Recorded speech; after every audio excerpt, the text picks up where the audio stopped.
शिव गुरु के चरणों में प्रणाम करता हूँ। आदि शक्ति मैया भवानी के चरणों में प्रणाम करता हूँ। सुख दुख में साथ देने वाले नीलम दीदी के चरणों में प्रणाम करता हूँ। इस कालखंड के महामानव साहेब रंद्रनाथ के चरणों में प्रणाम करता हूँ।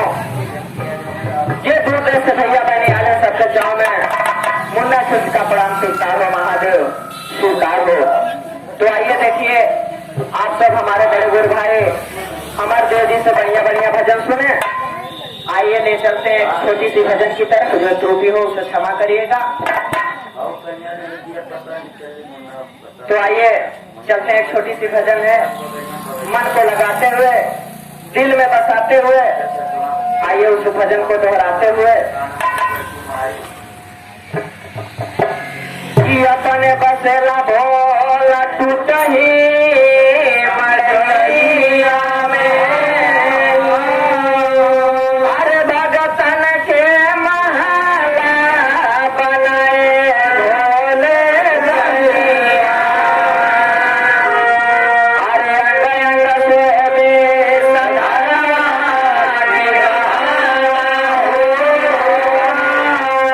अरे तना पे भभूतिया